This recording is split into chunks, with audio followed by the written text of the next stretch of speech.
I am your presenter, Rajiv Providence. First, on the local scene, the Ministry of Tourism and Culture is looking for a motivated individual from the refrigeration servicing sector to represent St. Vincent and the Grenadines at a training workshop aimed at empowering young professionals in the heating, ventilation, and air conditioning HVAC industry. Organized by the UNEP Ozone Action, the workshop will take place from November 18th to 20th in Belize City and will address skill development and gender based barriers in the sector.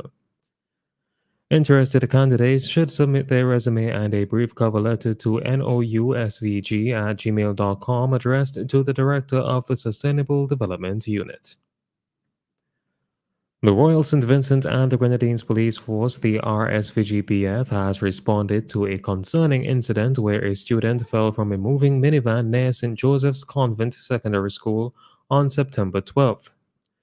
The vehicle's door was reportedly open while in motion. Following an investigation, the driver, Jordan Jacobs, and conductor, Jolando Brown, both from Greenhill, were charged with multiple traffic violations under the Motor Vehicle and Road Traffic Regulations.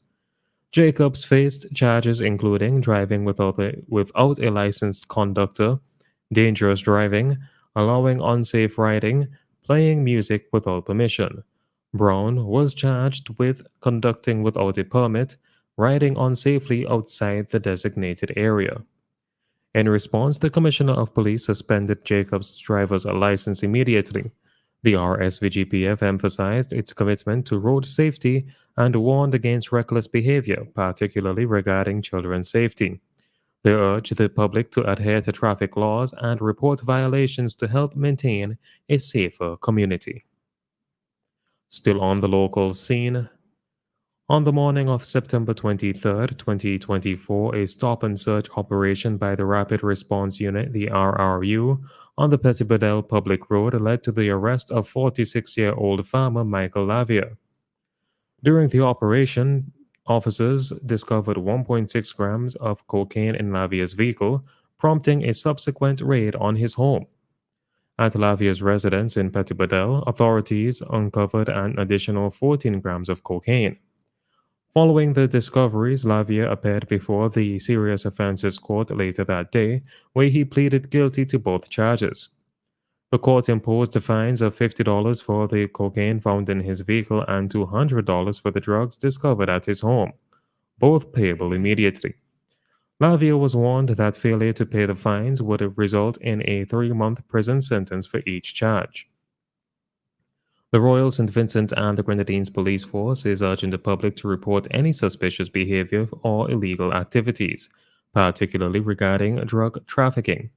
They emphasize the importance of community cooperation in maintaining safety and combating crime, encouraging citizens to remain vigilant and work alongside law enforcement. On to news in the region. A woman in her 20s, identified as Sophia Munoz, tragically died after a physical assault in Rosalie, St. Lucia. The incident occurred at 7:13 p.m. on Thursday, prompting a swift response from the St. Lucia Fire Service.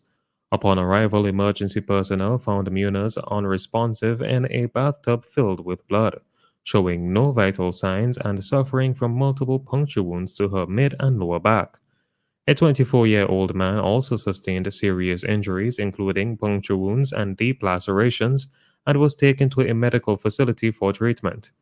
The scene has been handed over to the Rosalie police station for further investigation. This week, Guyana and the United Arab Emirates, the UAE, signed a memorandum of understanding to establish mutual visa-free travel.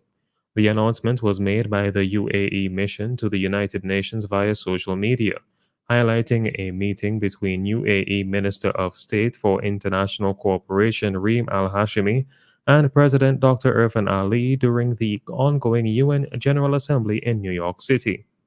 The MOU exempts entry visa requirements between the two countries, which have had diplomatic relations since 1995. Last year at COP28 in Dubai, they also agreed to enhance cooperation in areas like food security and energy technology, and to strengthen their bilateral relationship, including the establishment of a UAE embassy in Guyana. Finally, on the international scene, Storm Helen leaves streets underwater in a part of Georgia where the National Weather Service has issued flash flood warnings and said more than 1 million people are at risk. Helen, which made landfall in Florida last night as a Category 4 hurricane, has weakened to a tropical storm, but officials warn conditions remain life threatening.